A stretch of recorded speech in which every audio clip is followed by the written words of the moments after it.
noite, pessoal. Sejam todos bem-vindos a esse nosso encontro, programa Diálogos do Seminário Bíblico Aliança. E, bom, nós então vamos hoje abordar esse tema, né, o cristianismo e a militância gay. Eu creio que todos aqui têm as suas perguntas, têm os seus questionamentos, tá? E eu quero explicar um pouquinho como é que nós vamos fazer o nosso formato aqui. Como vocês estão vendo, vai ser um formato mais, como é que eu diria, fugir a palavra? Informal, obrigado. Projeto, uma apresentação mais informal. E então nós vamos estar distribuindo, acho que o pessoal distribuiu uns papelzinhos aí para vocês. E quando vocês tiverem alguma pergunta, eu quero que vocês anotem, tá? Passe para, deixa eu ver quem é que está aqui, cadê o pessoal? Renata, levanta a mão, por favor. Isso. A Renata vai recolher, ela foi eleita agora, tá, gente?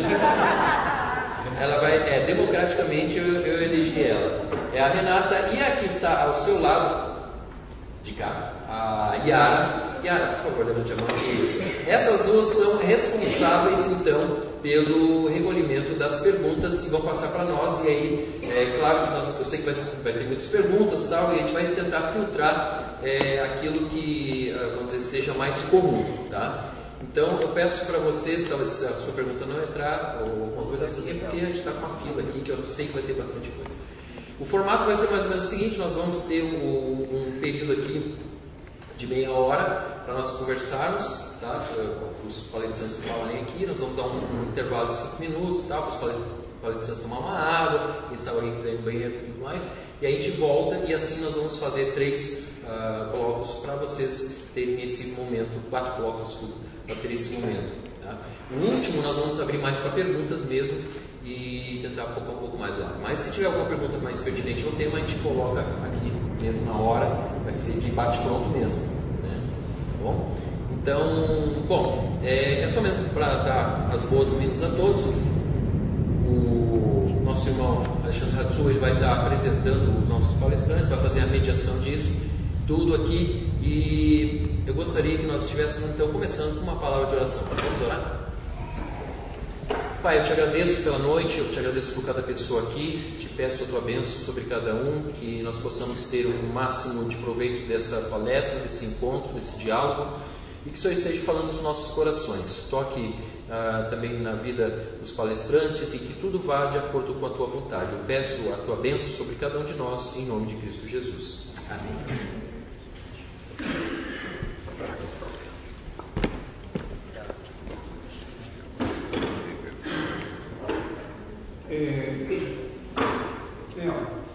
Quando eles forem falar, a gente passa o microfone ou...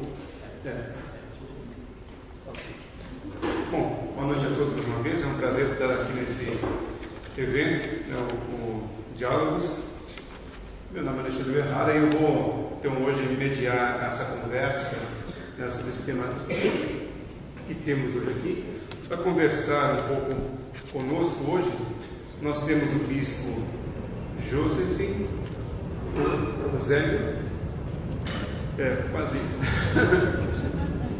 José, mais fácil falar, né? Ele é bispo diocesano da Igreja Anglicana Reformada, espanhol de origem, e também é diretor da escola Highland, que tem sede em Bragança Paulista e tem os cursos por EAD. Professor, Deus, obrigado pela presença aqui.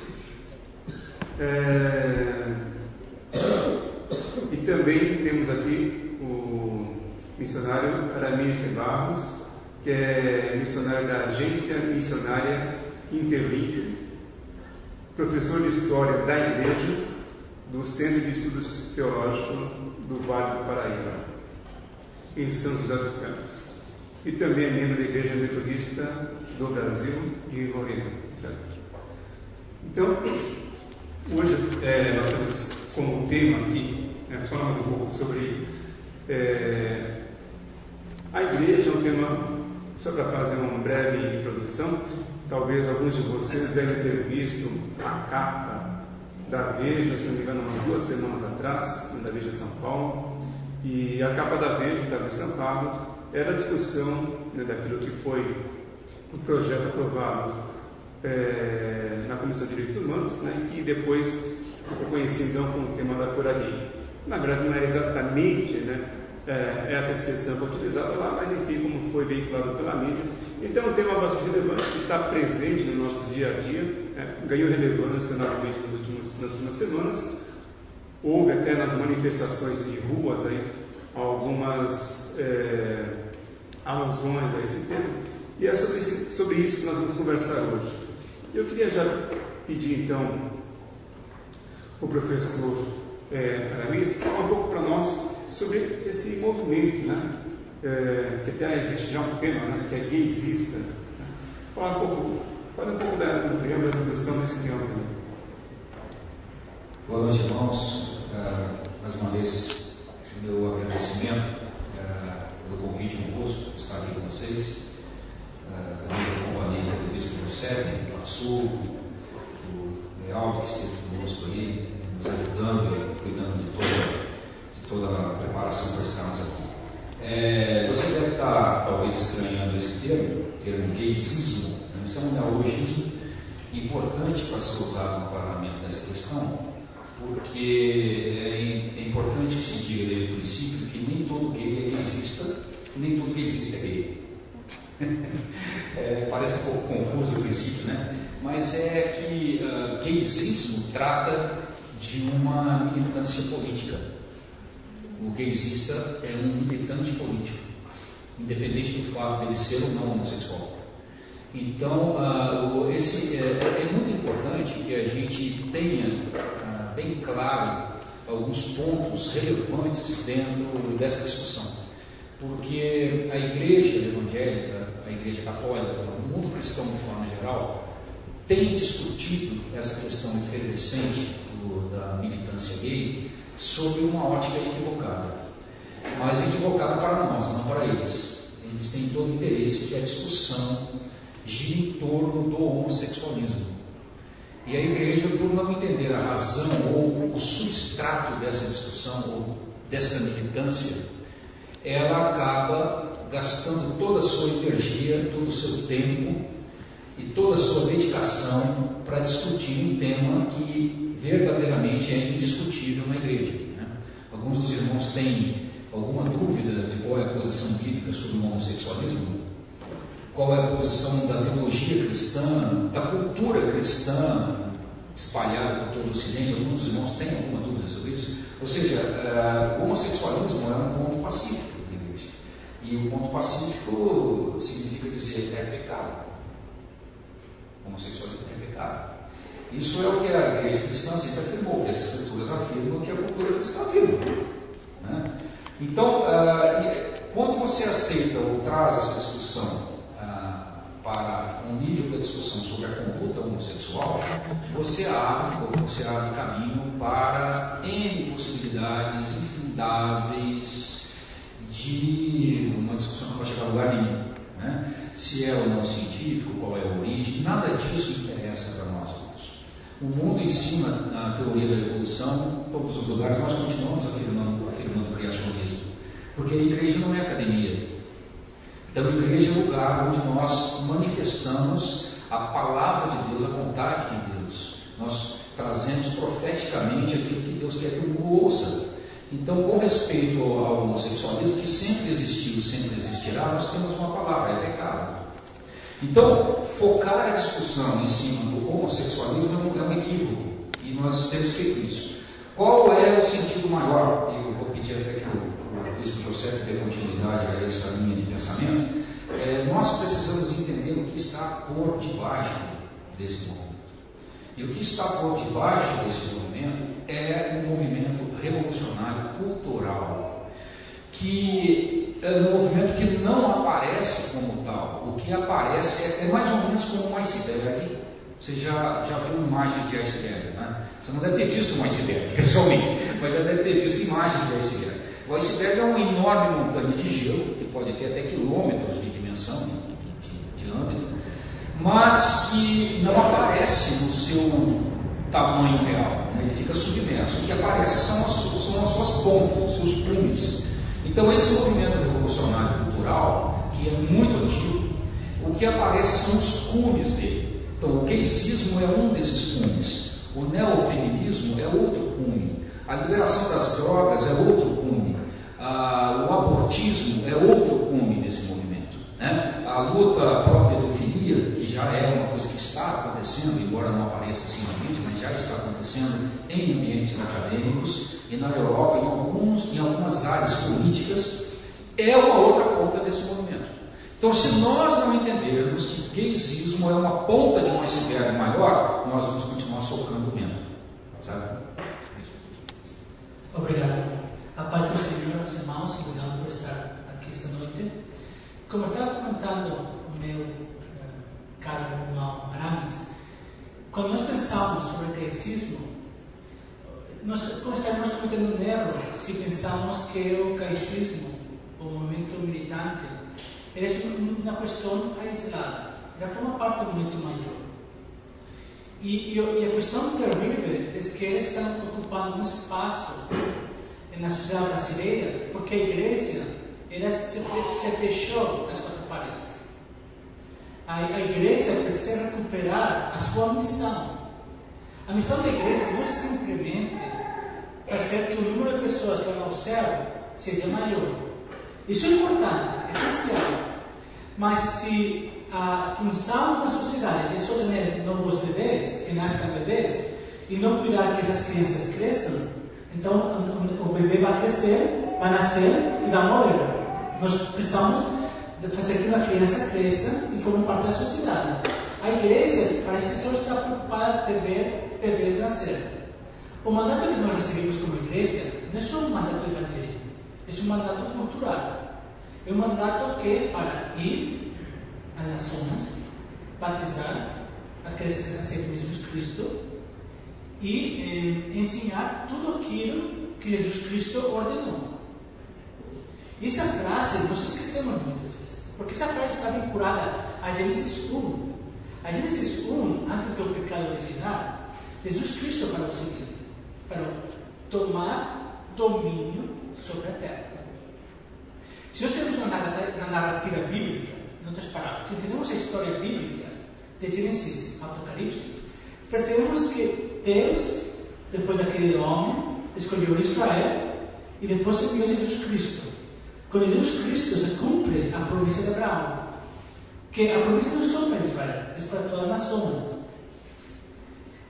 E que a grande missão é o evangelho que proclamou Jesus Cristo, que é o reino de Deus. Portanto, quando observamos o movimento gaysista, vemos que é um momento revolucionário, no qual o objetivo é mudar todas as estruturas culturais e sociais e econômicas que temos no presente. Mas não é um momento que começa agora. Este momento leva 50 anos estando organizados. E no qual nós temos visto alguns avanços. A agenda feminina, o aborto. O aborto talvez aqui no Brasil não seja tão forte, mas em outros países tem sido. O gaysismo. Mas vamos saber muito mais sobre as questões. Por exemplo, hoje em dia o Estado brasileiro não reconhece que é o pai que é responsável para educar os seus filhos. De fato, faz uns dias foi votado no Senado o que está sendo chamado por a lei da palmada. Que não é a lei da palmada. Se eu preciso disciplinar meu filho, eu tenho que precisar disciplinar meu filho. Se quando eu era criança, meu pai não me tivesse dado uma palmada quando me comportei mal, eu sei que sou o único que me comporto mal quando era criança. Aqui todos vocês serão perfeitos. Mas eu era muito sapeca quando era criança. Então, às vezes meu pai tinha que fazer, pode-se ver. Foi uma parte de um momento de mudança muito grande. Por que o gaysismo é importante neste momento discutido? Porque eles modificam toda a estrutura da sociedade. Tudo. Porque a Declaração Universal de Direitos Humanos não reconhece a nossa preferência sexual como um direito. É uma escolha da pessoa. Mas o gaysismo está falando que é um direito. O problema é que se a nossa sexualidade é um direito, o que fazemos com os solteiros? Porque os solteiros têm nós é solteiro. Então fazemos dos solteiros uma classe inferior. A Declaração Universal de Direitos Humanos não inclui a sexualidade como um direito fundamental do ser humano, porque não é. É um dom de Deus para nós. Então é muito importante. O laicismo, outra questão, essa porta que vai abrir para outras questões. Os argumentos que são usados a favor da agenda laicista são os mesmos que vão usar para outros temas, como o aborto aqui no Brasil e como outros nós também. E o triste é o seguinte: a igreja precisa acordar. Precisamos decidir que o futuro deste país não está mal nos políticos, está mal na Igreja de Cristo. E aproveitar que estão de volta para avisar as pessoas que estão nos vendo, né, e ouvindo também pela internet, que vocês podem mandar para nós as perguntas pelo e-mail do CENIBA. Né? O e-mail é ceniba@ceniba.org.br. Aí vocês podem mandar as perguntas para a gente, eles vão aqui acessar o e-mail e repassam aqui para as pessoas que estão fazendo a conferência. Você mencionou um tema aqui que eu acho bastante interessante, que é relacionado à igreja. Você falou sobre que a igreja muitas vezes está preocupada com a reprodução e o crescimento, né? E uma das coisas que eu queria perguntar para vocês é sobre como é que a gente pode entender agora a família nesse contexto do movimento gaysista, né? Porque meu papel aqui é provocar, né? Se tivermos só casamentos gays, como irá a sociedade se reproduzir? Bem, se nós vemos os países europeus, Estados Unidos, eles estão fazendo, onde está permitido que casais homossexuais possam adotar, que eles façam. Há várias opções. Se são duas mulheres, uma delas pode ir a um hospital e ela é fecundada para ter um filho. Podem adotar, e outra forma é eles o que se chama hoje em dia popularmente mais da aluguel que estão fazendo, o qual há casos que estão pagando quantidades econômicas muito grandes para ter mais de aluguel. Eu acho que quando falamos da família é fundamental o seguinte: a igreja precisa construir famílias fortes. O Brasil é um país onde, infelizmente, sofrimos de muitas famílias estruturais. Inclusive, a própria igreja não está longe dessa realidade de famílias estruturadas. Nós precisamos investir nas famílias. O pai da família precisa ser a cabeça da família. A cabeça da família, entre as funções que tem, é ensinar a palavra de Deus aos seus filhos. E na forma de ensinar, não é só falar, é viver. Eu lembro sempre vários casos que eu vi muitas vezes. Meu pai era pastor, mas não tinha tempo para mim. Estava muito ocupado estando membro da igreja. O meu pai era cristão, mas ele estava muito ocupado indo à igreja e indo ao trabalho. Não tinha tempo para mim. Outros falam, meu pai era cristão, mas eu nunca vi ele lendo a palavra de Deus, orando. Ou nunca orou comigo, nunca passou tempo conosco. Precisamos construir famílias saudáveis. A igreja precisa ser um exemplo de vida.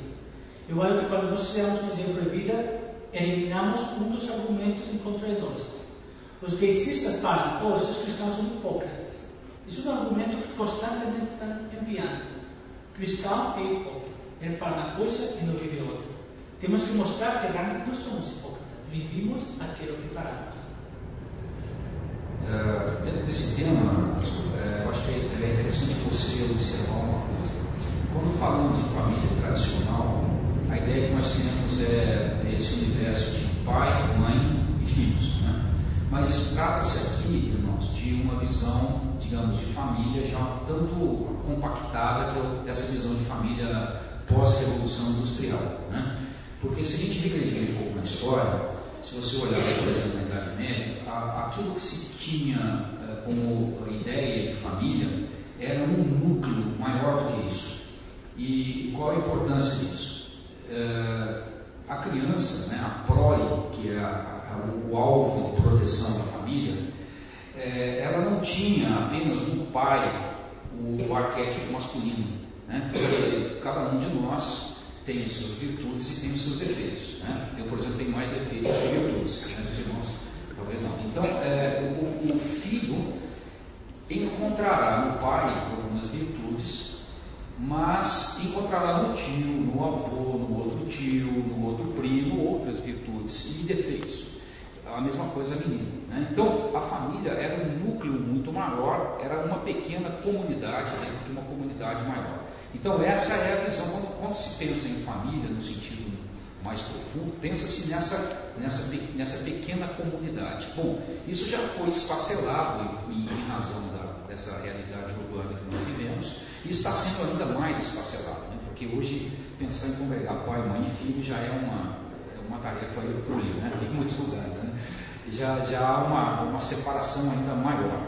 Mas eu queria chamar a atenção de vocês para um detalhe do tema da família, para vocês perceberem a agenda política do movimento gaysista. E chamar a atenção, inclusive, para essa relação que se chama direitos humanos. Então, tome muito cuidado, meu irmão, com o que você está ouvindo como direitos humanos. Direitos humanos hoje é uma capa ideológica, é um manto que esconde uma enorme ideologia anti-Deus. Importante que você saiba disso. E dentro do Brasil tem um Programa Nacional de Direitos Humanos, que está na 3ª versão, tem inclusive alguns intelectuais que chamam ele de Plano Nacional Socialista dos Direitos Humanos. Eu acho bem interessante essa visão, né? Para o nosso Plano Nacional Socialista dos Direitos Humanos, que prevê, num dos seus elementos, são 518 proposições, 521 proposições, desculpa. E uma delas propõe que haja a chamada desconstrução da heteronormatividade. O que você entende por isso? Desconstrução, eles gostam desse termo porque destruição fica feio, né? Então, destruição fica muito evidente o que se quer fazer. Desconstrução é mais bonito, é mais acadêmico, né? Então, eles querem desconstruir a ideia de que o homem nasceu homem e casa com mulher. Isso é uma imposição dos heterossexuais como classe dominante. Então, quando nós falamos em movimento revolucionário, que é a verdadeira substância do gaysismo, dessa militância, nós estamos mostrando para vocês o seguinte, que os mesmos elementos da luta de classe que foi usada dentro, por exemplo, do marxismo, foi transposta agora para uma luta de gêneros. Não sei se os irmãos estão entendendo. Então agora é a minoria homossexual oprimida pela maioria heterossexual que precisa ser desconstruída. Você entende? E junto com essa desconstrução da heteronormatividade está exatamente a família. Então a família, que geralmente o movimento gaysista chama de núcleo de mentiras. A família é o núcleo de hipocrisias e mentiras, ela precisa ser esfacelada, né? Então, um detalhe, como o movimento gaysista destrói a família? No início do movimento, final da década de 60 e começo dos anos 70, até o final dos anos 70, esse movimento destruía a família pensando no comportamento promíscuo e devasso, como acontecia nos Estados Unidos, em vários lugares onde havia as famosas saunas gays, as comunidades gays, e uma enorme devassidão. Então, a vida de devassidão da militância gay era uma resposta, era uma reação contra a família.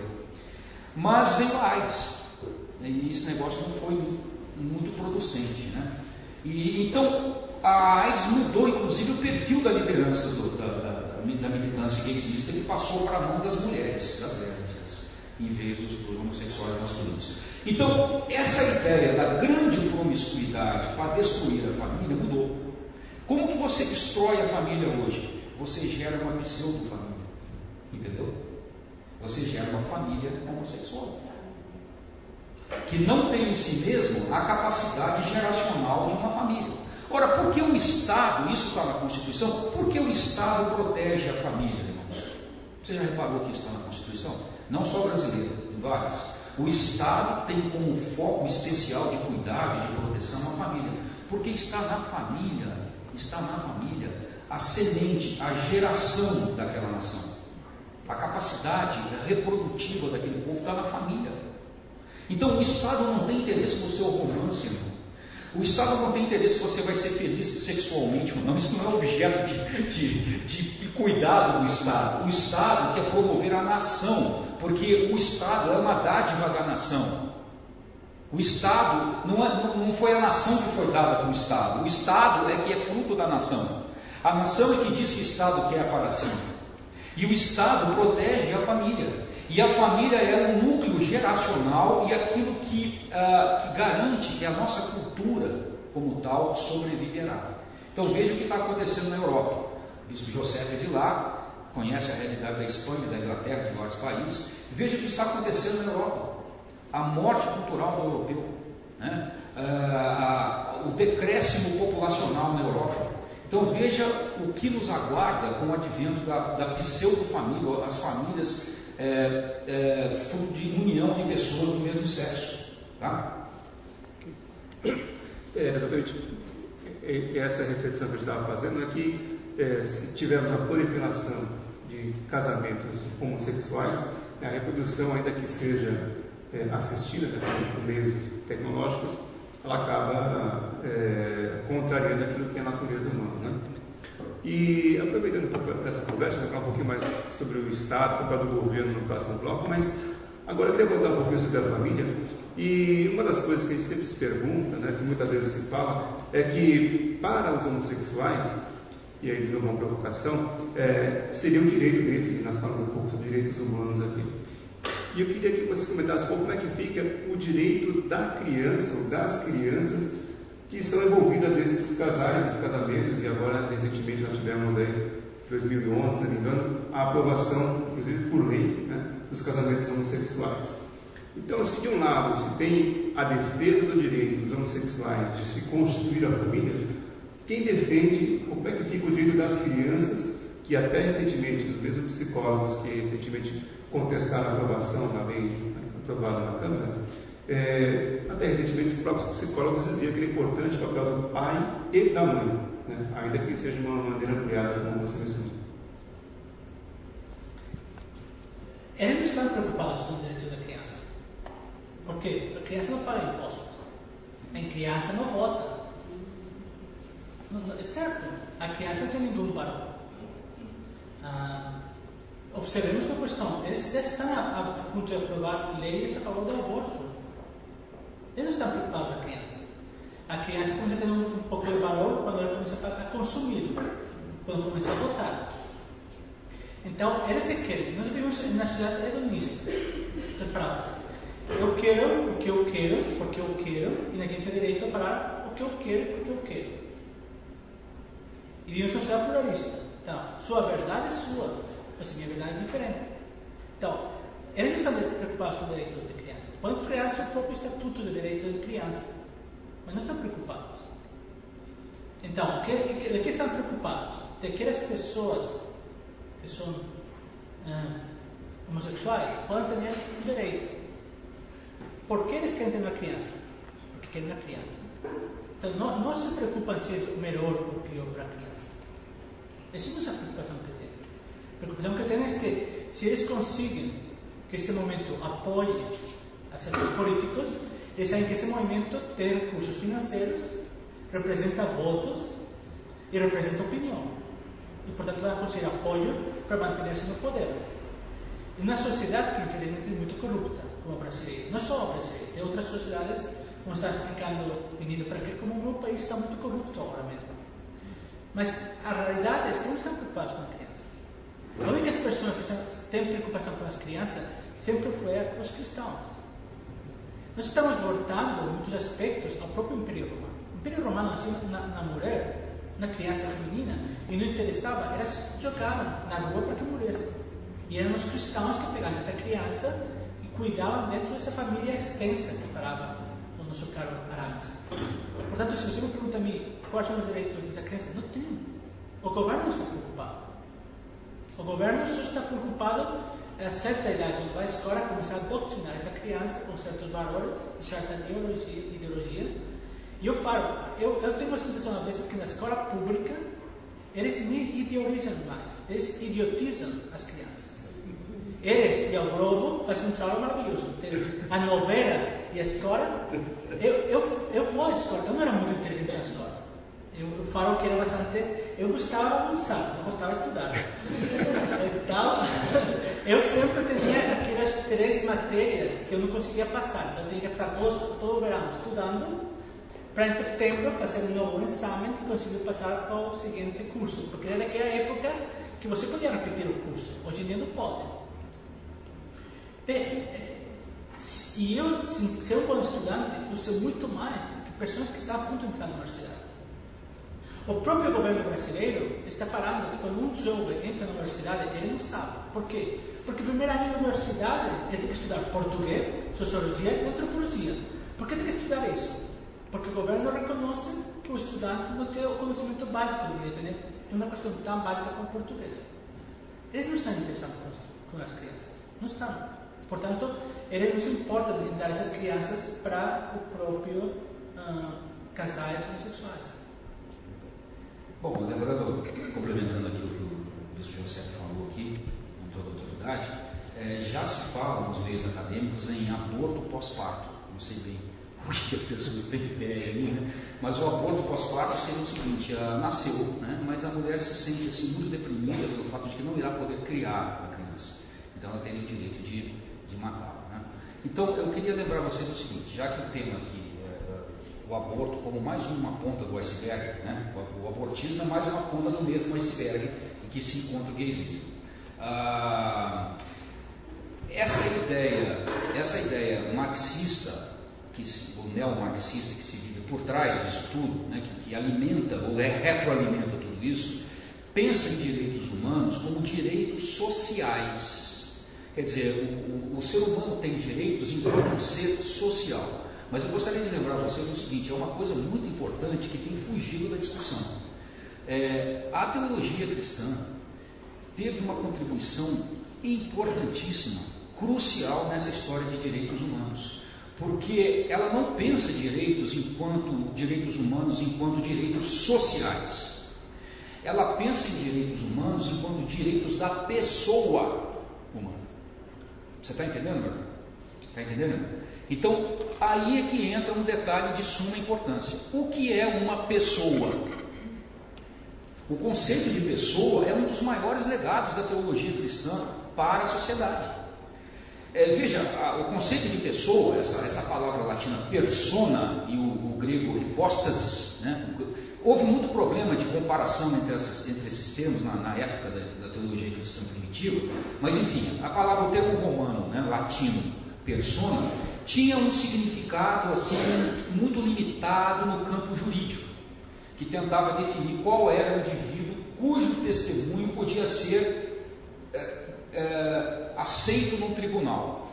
Mas o que faz a teologia cristã? A teologia cristã vai trazer o termo de pessoa e vai trabalhá-lo primeiramente na esfera do divino. Então, aparece lá famosos teólogos, primeiramente Tertuliano de Cartago, e vai aplicar o termo a Deus. Então, Deus é uma essência em 3 pessoas, não é verdade? E aí está a sacralidade do termo. E com o passar dos anos, dos séculos, o termo pessoa passa a ser aplicado ao homem. Isso significa dizer o seguinte, irmãos: o homem, o ser humano, é uma pessoa, e por ser pessoa é sagrado em si mesmo, porque é a imagem do seu Criador. Você entende? É nessa perspectiva que nós pensamos direitos humanos. Ora, o feto que está no ventre da mulher e que não é corpo dela, presta atenção aqui, irmão. O feto não é seu corpo, está no seu corpo. Está sendo gerado no seu corpo, mas não é seu corpo. Ele é uma pessoa. Ele tem dignidade própria e sacralidade própria. É por isso que a teologia cristã estimula os cristãos a gritarem contra o aborto. Porque o aborto não olha aquele ser na sua sacralidade pessoal, mas olha aquele ser, justamente como o bispo José falou aqui, Do ponto de vista prático, ele será uma pessoa após nascer e na continuidade da sua existência social. É assim que ele constrói a sua pessoalidade. Ora, isso não faz parte da nossa cosmovisão. Não sei se os irmãos entenderam bem, mas esse é um ponto importante para vocês considerarem quando vocês pensarem em direitos humanos. Aproveita a pergunta que ele fez, né? Agora mesmo, para dizer para vocês que, se não entenderam, por favor, mande as perguntas para a gente. Mande também as perguntas por e-mail, ceniba@ceniba.org.br, e logo na sequência, então, vamos falar um pouquinho mais sobre essa reversão, né, ou até uma subversão da lógica em que hoje quem é heterossexual tem vergonha muitas vezes de sair na rua, porque a homossexualidade é que predomina na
essa relação de amor no contexto atual, né? Porque muitas vezes o que a gente ouve hoje, e aí voltando para o tema do direito, é que, bom, eu tenho o direito de ser feliz, né? E do direito de eu ser feliz, eu tenho direitos vários ali, né? E a nossa relação muitas vezes, então, quando a outra pessoa não me faz feliz, ou quando alguma coisa não me faz feliz, eu me separo dela. E muitas vezes, não só no relacionamento homossexual, mas também no relacionamento heterossexual, em que muitas vezes a família, e a gente voltando agora para o tema da criança, acaba tendo um prejuízo sobre a criança, porque, bom, a minha esposa não me faz feliz, né? E a relação de amor, ao invés de eu buscar fazê-la feliz, não, ela tem que me fazer feliz. E do outro lado também a mesma coisa, a esposa muitas vezes, o meu marido não me faz feliz, então eu vou abandonar. E aí a ideia do amor, né, muitas vezes se perde, e na relação, voltando para o tema da família, é uma provocação também, e com a relação à criança, quer dizer, a criança que eu tenho, né, e aí o bispo estava falando, né, percebe, sobre quando é um relacionamento homossexual, né, quer dizer, ou o amor que eu deposito da criança, né, ou ela tem que me fazer feliz, eu tenho uma adoção para que ela me faça feliz. É meu direito também ter uma família, né, nesse contexto, né, quer dizer, a criança que eu trago para esse relacionamento é porque eu quero que ela me faça feliz. O amor aí parece que inverteu, né? A criança tem que dar amor dos pais, não os pais para a criança, uma relação. E aí, nessa reflexão que a gente vê que muita coisa está se revertendo, né? Invertendo, né? Uma reversão de conceitos, alguma coisa que nós tínhamos conversado era sobre como que isso hoje, né, a gente entende na civilização. Acho que a missão fala sobre isso, nessa estrutura ocidental, né, que uma coisa que você já mencionou, mas que no mundo hoje, né, o tempo que nós terminamos, quem é heterossexual se envergonha, às vezes tem que sair na rua porque lá o ambiente não lhe é favorável. Como é que vocês avaliam isso? E o próprio tema da homofobia, né, que você já mencionou alguma coisa, mas é um tema interessante. Então, se você hoje é branco, cristão e heterossexual, cuidado. É a situação que estamos vivendo hoje no Ocidente. Brincadeira, mas é verdade. Há uma inversão realmente flagrosa, né, de valores hoje no Ocidente, e o Azul trouxe aqui um desses termos, uma dessas expressões que o movimento crisista adora usar e que já o seu uso tão disseminado pela mídia fez com que as pessoas o adotassem sem pensar naquilo que ele justamente significa. Ora, nós estamos vivendo no meio desse conflito com o gaysismo um problema grave, que é a confusão semântica, a confusão do sentido das palavras. E esse movimento revolucionário adora trabalhar com confusão semântica, sabe por quê? Porque a partir do momento que você não sabe mais o que as palavras realmente significam, você já não sabe mais o que você está discutindo, entendeu? Então tem várias palavras que estão aí espalhadas e repetidamente usadas pela mídia, que você está, em geral, como cristão, sendo acusado delas, sem saber exatamente o que elas significam, ou o que estão querendo dizer contra você usando essas palavras. Por exemplo, você vai se lembrar e vai identificar várias delas aqui: tolerância ou intolerância, discriminação, preconceito. Falamos aqui de direitos humanos. O que será que quer se dizer com isso, né? E aqui o Matsu trouxe aqui a palavra homofobia. Ora, irmãos, essa palavra está sendo usada de uma forma completamente, eu diria, anticientífica e irresponsável, e a mídia tem sido uma das caixas amplificadoras de toda essa confusão. Esse termo surgiu no final dos anos 60 com um psiquiatra americano chamado George Weisberg. Esse cara escreveu um livro, inclusive foi lançado no começo dos anos 70, e ele cunhou esse termo. Ora, se tem psicólogos aqui, você deve saber que existe uma categoria estudada na psicologia que são as fobias, né? Ora, as fobias são transtornos específicos, obsessivos, que são estudados, ligados a determinados casos. Então existem pessoas que têm esse transtorno focado em alguns elementos particulares. Então esses caras são fóbicos, os caras são transtornados mentais. Quando um indivíduo é acusado de homofobia, ele quer dizer que existe uma categoria na psicologia, existe uma categoria de fobia no sujeito que é fóbico, voltado contra homossexuais. O termo grego phobos significa medo, mas também significa uma reverência, um temor reverente, né? Então o fóbico seria o cara que tem assim tanto medo do homossexual que aquele medo doentio ele se transforma numa aversão que vai virar um ato persecutório. Então essa categoria científica não existe. Ela simplesmente não existe. Nunca encontraram um cara, a não ser um neonazista maluco, que por razões qualquer, ligadas à sua posição política, à sua maluquice qualquer, ele possa ter eventualmente batido em algum homossexual, causado violência nele. Pode acontecer. Muito bem, mas não existe uma categoria científica de homofóbicos, e mais ainda, esse termo está generalizado, de tal forma que a opinião pública foi dessensibilizada sobre ele. Então alguém pode chegar para você na rua e te chamar de fóbico contra homossexuais. O sujeito está te chamando de transtornado mental, irmão. E está dizendo que você é um sujeito cuja fobia e cujo transtorno vai fazer com que você seja um obsessivo em agredir homossexuais. Você já viu isso acontecer, irmão? Eu gosto desse fato de discordar. Pelo simples fato de que o sujeito é homossexual. Eu tinha um grande amigo, não está mais em Lorena. Esse amigo muito querido, ele sofre de um problema, de um transtorno chamado transtorno bipolar. É um transtorno bipolar que é a síndrome maníaco-depressiva, né? Então, às vezes ele está na euforia. Quando ele está na euforia, no pico de euforia, ele parece um louco. Quando ele está no pico de depressão, ele fica quietinho e tal, não tem nenhum problema. Muito bem, esse cara era muito amigo meu, a gente sabia do problema dele, procurava cuidar dele. Muito bem, no final dos anos 90, quando a militância gay começou a ganhar espaço na mídia, uma vez eu estava na casa dele conversando com ele estava passando nesses programas na noite, mostrando o começo da parada do orgulho gay no Brasil e tal, e ele estava assim caminhando com surdo, sabe, esse cara, né? Ele era cristão. E aí ele viu aquilo, e esses caras, esses bipolares, eles têm mania, né? Eles são maníacos, né? E fica falando daquele negócio muito tempo, qualquer coisa que seja. E naquela ocasião em particular, foi o movimento gay, foi o gaysismo e foi o homossexualismo. Então esse cara ficou com aquela mania, e ficou falando. Durante muito tempo, eu já estava vendo tudo, falei, esse cara daqui a pouco vai surtar, né? E foi o que aconteceu, ele surtou, e ele era um cara meio atlético, gostava de correr e tal na rua. Eu me lembro que ele, num surto, correndo na rua, havia 2 homossexuais lá em Lorena que mexeram com ele. Ele estava correndo sem camisa lá, cara atlético e tal, aí mexeram com ele. Aí assim, houve um problema, lembra-se que esse cara estava num surto, né? Aí ele chegou perto do cara, ele era carioca, né? Ele era carioca, então tinha aquele sotaque, meu irmão, qual é, meu irmão? Deus te fez homem, meu irmão, qual é esse negócio aí? Então, e os caras ficaram com medo de sair correndo dele. Né? E ele não chegou agredido. Mas dali a 2 dias ele estava levando os caras para casa dele para evangelizar os caras. Ainda no surto. Né? Então nem esse cara, nem esse maníaco depressivo, no surto, agrediu ele. E estão chamando você de homofóbico, porque você não concorda com a conduta, embora você reconheça a liberdade das pessoas viverem como elas querem. Você é homofóbico. Meu irmão, não aceite isso. Isso é uma loucura.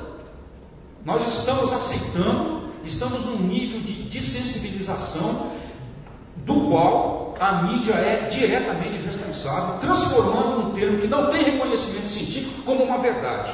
Isso é tentar transformar em real o mundo imaginário dessas pessoas, que são verdadeiras neuróticas, verdadeiras histéricas em relação àquilo que creem, que querem impor às pessoas. Pegando a sua reflexão que você fez, e antes de comentar sobre a felicidade, Aramis me lembrou um caso que aconteceu não faz muito, ano passado. Eu tive uma pessoa que é cristã, que se apresentou como cristão da República Dominicana. Claro, todo mundo pensa, anglicano é a favor da agenda gaysista. Na verdade, a maioria de anglicanos nós somos, mas a meia sempre está apresentando-nos como que somos, mas não somos.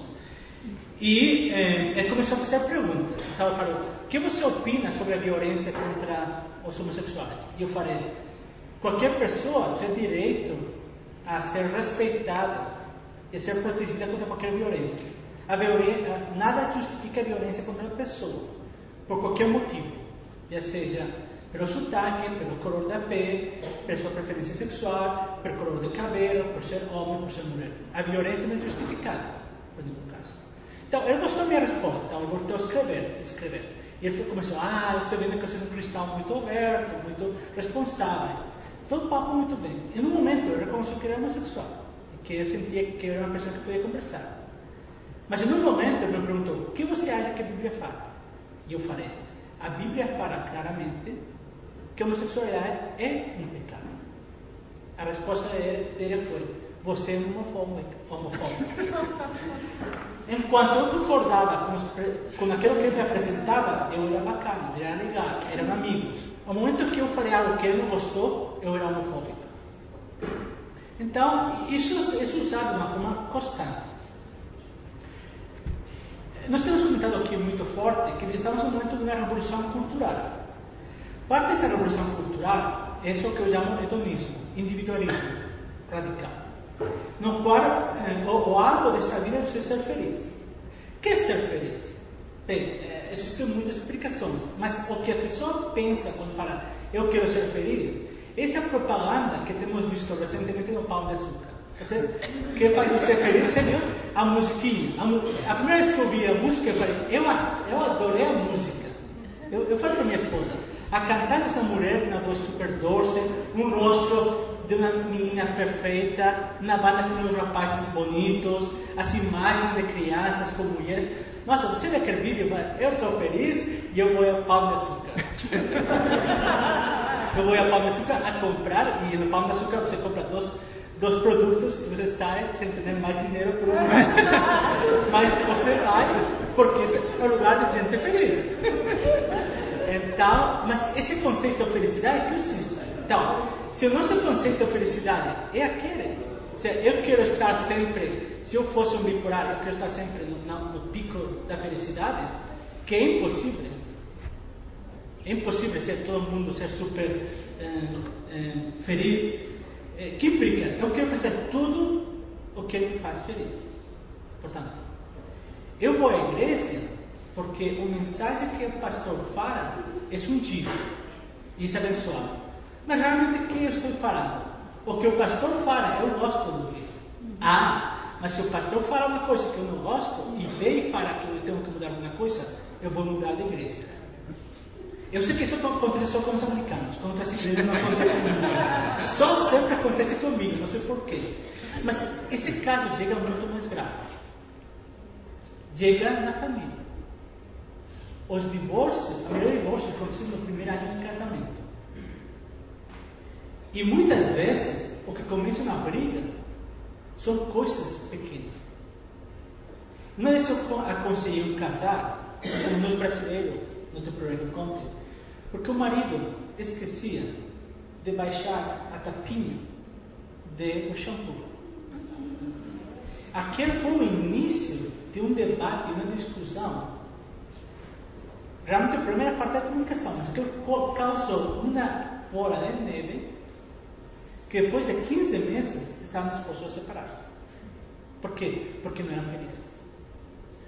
O problema é que para o cristão a felicidade e o amor surge do amor ágape. E na sociedade, a felicidade e o amor que eles estão falando é eros. Eu estou no centro. Não Deus. Eu. E Deus é o meu servente. Por isso, certas igrejas no Brasil prosperam. Porque isso é o evangelho da prosperidade. Por quê? Porque você vai a pedir um troque. Ok, Senhor, eu vou dar modismo, mas em troco você vai dar um melhor carro, uma melhor casa, um melhor trabalho. Eu não vou trabalhar, eu não vou estudar para ter um melhor estudos, um melhor emprego. Eu vou dar dinheiro a você em troca do que você tem melhor. Isso foi uma parte da revolução cultural. O divórcio começou com isso. Eles quando começou o tema do divórcio, como eles apresentaram? Olha essas mulheres que estão sendo batidas, espancadas pelos maridos. Isso foi começou no início. Para lutar. O que faz um movimento racista? Olha esses homossexuais que estão sendo espancados pelos preconceituosos, pelos racistas, pelos homofóbicos. Então, realmente estamos meio na revolução cultural. E isso também é o conceito de felicidade, o conceito de amor. E a igreja, o problema está assumindo, está absorvendo princípios não bíblicos. Amor, quando existe um filme feito na Espanha que falava, por que falam de amor quando querem falar de sexo? E é certo, porque isso é o amor eros. Isso foi uma parte da revolução gaysista. O gaysista, quando fala de amor, eles não estão falando de um amor entregado. Eles estão falando de um amor erotizado. E vivemos uma sociedade extremamente erotizada. E a nossa felicidade é muito temporal. Porque eu compro agora um carro e em 2 meses eu penso, este carro é feio. Eu compro o último celular e dentro de um ano surge outro e compro outro celular. E parecemos que somos adictos. Parecemos viciados. Por quê? Porque eu compro um relógio, sou feliz. Mas essa felicidade passa por semanas. Então eu preciso outra como se chama? Injeção. Então eu compro outro produto para manter essa felicidade. Não, essa felicidade é irreal. A felicidade no cristianismo é aceitar quem é você em Cristo. Em Jesus Cristo nós temos a perfeita felicidade. Ou seja, em riqueza ou em pobreza, em liberdade ou em prisão. Paulo fala sobre isso. Nossa felicidade, nossa satisfação, nossa felicidade está baseada na satisfação de quem somos Jesus Cristo. Em quem somos em Jesus Cristo. Porque Jesus Cristo é o nosso tudo. E é isso que essa grande mensagem que nós temos. O mundo tem um vazio dentro do seu coração que não vai ser preenchido pela sexualidade. Olha, eu amo minha esposa como um maluco. Eu acho ela super linda. Mas eu não sempre vou encontrar uma mulher que seja mais linda. Aunque seja uma foto que eu veja retocada no Photoshop. Porque nas revistas as mulheres que aparecem são todas Photoshop. Mas é certo, porque precisa constantemente fazer. Precisamos dar uma imagem que não é real. Isso foi uma parte dessa revolução cultural. O gaicismo forma parte de uma revolução cultural muito forte que está mudando nossas percepções, nossa forma de pensar, nossa forma de relacionar-nos. Por isso temos que recuperar o mandato cultural do Reino de Deus e proclamar e expandir-lo. Do contrário, a igreja não vai influenciar a sociedade vai influenciar a igreja.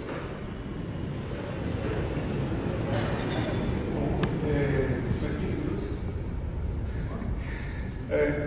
Nós falamos aqui muito sobre a mídia, a televisão, as propagandas, e uma das coisas que eu queria perguntar agora está relacionado, primeiro, ao papel do Estado, do governo, que nós temos aqui no Brasil e todos os países têm, e que muitas vezes a legislação, a lei, ela também acompanha um pouco de toda essa mudança da revolução cultural. Como é que vocês avaliam o Estado brasileiro, que é um Estado laico, não nada um Estado laico, mas vocês avaliam isso? E como é que a gente pode entender, no caso do Brasil, primeiro eu vou falar sobre o Estado, o governo, depois a gente fala sobre a mídia em geral.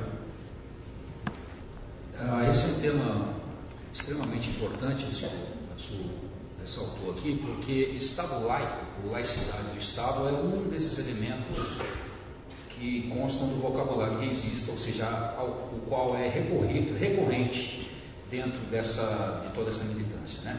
Então, as demandas que são feitas pelo movimento que existe, pelo movimento neofeminista, quando eu digo neofeminista, eu me refiro a uma categoria de feminismo mais moderna, que você pode ver na mídia frequentemente, como por exemplo a Marcha das Vadias, você já deve ter visto, aquele grupo internacional chamado Fêmea, onde as mulheres protestam na frente das igrejas, com os corpos todos escritos, seminuas, igual, isso é um movimento neofeminista que visa não a igualdade de direitos com os homens, mas visa abolir tudo que é masculino da sociedade.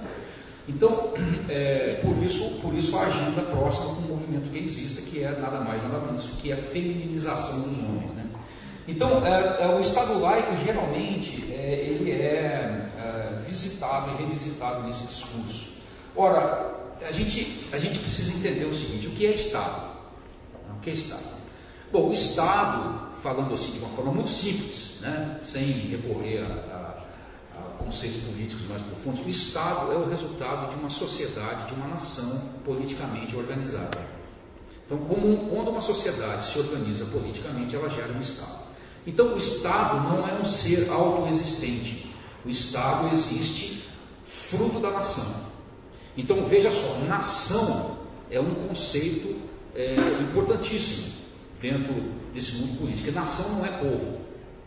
Viu, gente? Nação não é povo. Nós hoje aqui somos povo do Brasil. Nação é um conceito atemporal de povo. É o povo de ontem, de hoje e de amanhã. Isso é nação. E com esse conceito vem toda uma carga cultural junto com ele. Então, quando nós falamos em Estado laico, é preciso que você faça algumas separações para você perceber algumas armadilhas que tem nesse discurso que existe. Bom, você tem estados, por exemplo, Estado teocrático. Vamos pensar no Estado teocrático, por exemplo. República Islâmica do Irã. Ele é um Estado teocrático, tá? Onde você tem um líder religioso que é o filtro final de todas as leis, de todos os costumes e tal. Então é um Estado que pretende reger a nação em nome da religião. Isso é um Estado teocrático. Então você tem Estado ateísta, ou um Estado ateu. Por exemplo, foram os Estados comunistas do passado, onde Deus não existe, e isso é afirmado categoricamente. Tá? Agora, o Estado laico é uma coisa interessante, porque o José, inclusive, vai colocar uma posição paralela interessante também a isso. Mas, deixando aqui para vocês apenas uma ideia, o Estado laico é um presente do cristianismo. Se você pensar bem, o Estado laico foi uma dádiva da Revolução, da Guerra de Independência americana. Que os americanos, naturalmente, uma sociedade formada mais ou menos 70% de cristãos protestantes, mais ou menos uns 30% de católicos, era uma sociedade que agora buscava um novo momento no mundo, uma sociedade, um conceito novo de organização social, onde havia muitas manifestações e muitas denominações cristãs existindo dentro da nação. Então, era necessário que houvesse um Estado que não advogasse a causa de nenhuma dessas religiões em particular, e nem a causa da não religião. Não sei se você está entendendo. Então, era um Estado que contemplava todas as religiões e inclusive a não religião, porque a não religião está na categoria das religiões. Seja você agnóstico ou seja você ateu. Se você é ateu, você milita em nome da não existência de Deus. Se você é agnóstico, para você tanto faz se Deus existe ou não, né? Você não está nem aí para o fato de se ele existe ou não.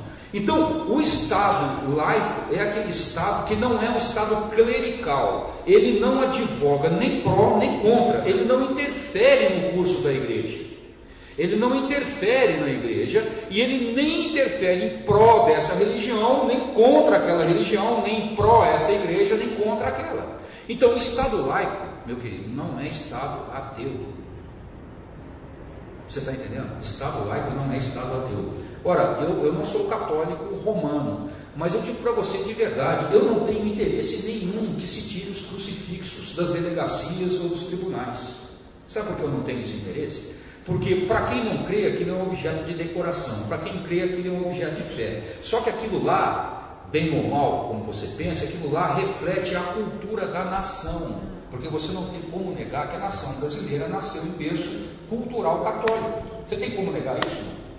Então, o Estado, quero lembrar você, o Estado é laico, mas a nação tem religiões, entendeu? E é a nação que diz que Estado ela quer para si. É a nação que diz. Se o Estado não serve, a nação vai transformar esse Estado de tal forma que ele seja aquilo que a nação quer para si. Portanto, esse discurso de Estado laico sendo usado em favor de uma militância secularista e ateísta, isso é uma falácia. Eu queria que os irmãos entendessem isso. O Estado é laico, mas a nação tem religião. Antes de passar, queria aproveitar já colocar uma pergunta, também fazer a pergunta, transferir aqui a pergunta, já que estamos falando sobre Estado. A pergunta que chegou: a decisão do Supremo Tribunal Federal favorável à união homoafetiva faz parte do movimento gaysista, esse papel do Estado? Que teve uma decisão aqui de 2011, que tem aqui o Supremo Tribunal Federal, aprovou, reconheceu, melhor dizendo, a união Estado entre duas pessoas do mesmo sexo. Antes de responder a pergunta, ou se desejaria responder a pergunta, seguindo sobre a questão do Estado, eu tenho outra perspectiva sobre o termo Estado laico.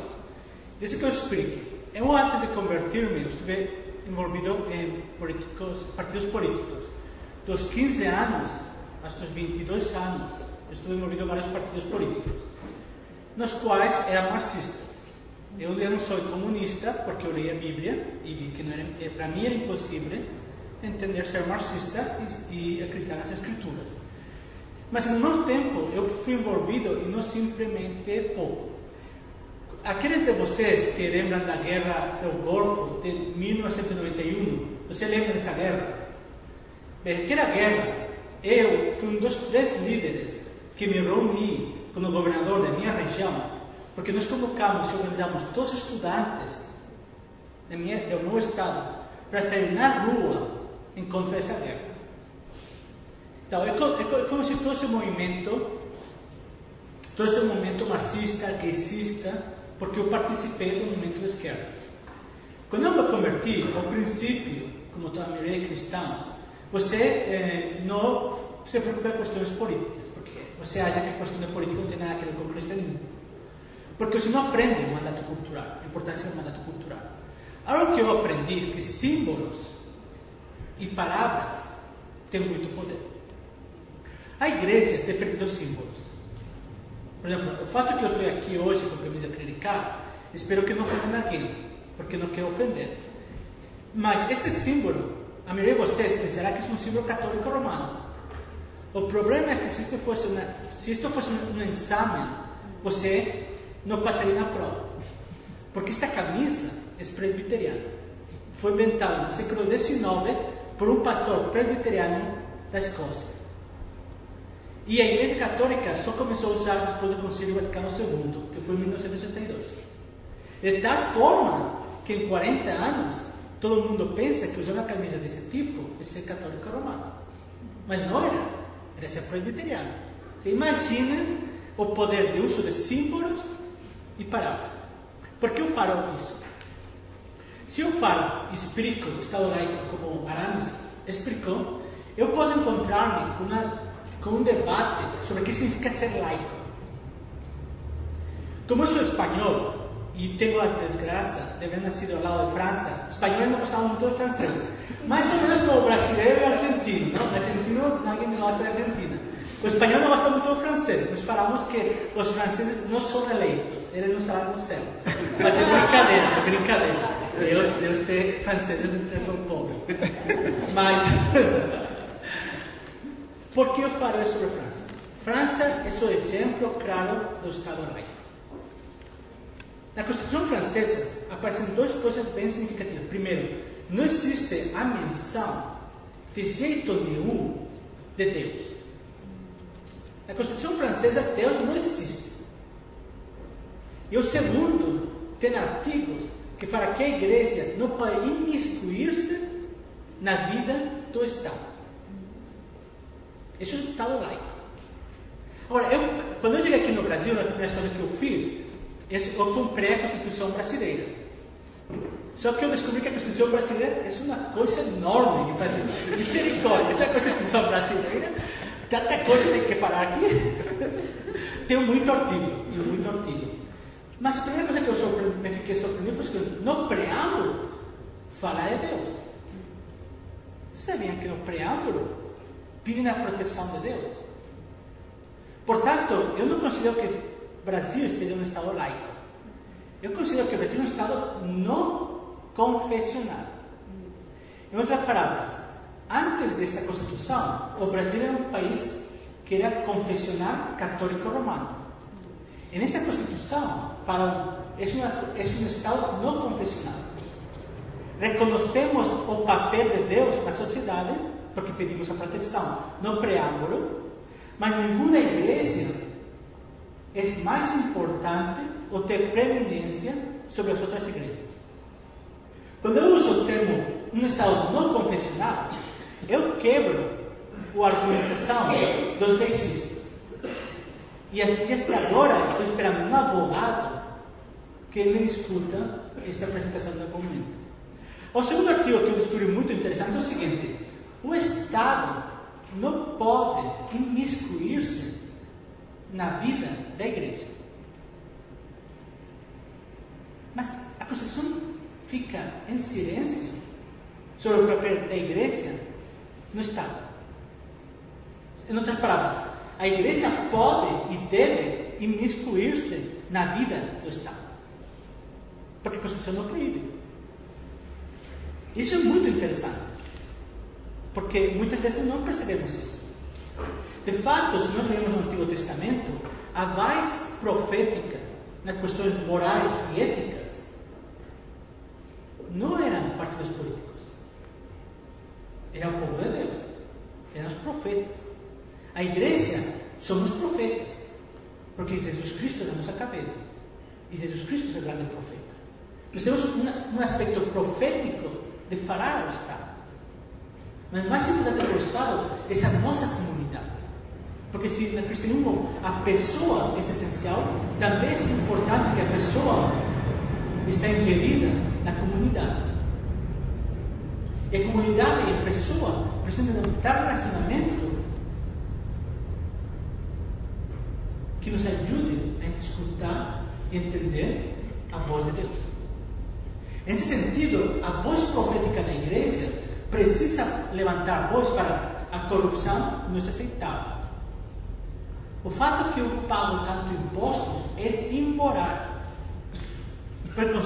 Conforme as escrituras, pagar 40 ou 50% de impostos não é correto, é imoral.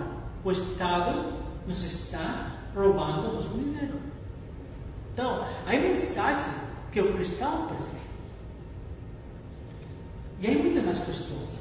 Quando, por exemplo, essa questão que você fez, quando o Estado brasileiro aprovou, o Supremo Tribunal Federal, a Suprema Corte aprovou aprovou isso, ele pode provar. A lei da nação poderá falar que um casal homossexual cristão pode fazer corretamente. Mas a igreja tem uma função social de falar publicamente que isso é contrário à lei de Deus. E que a lei de Deus é atemporal. E a lei dos homens é temporal.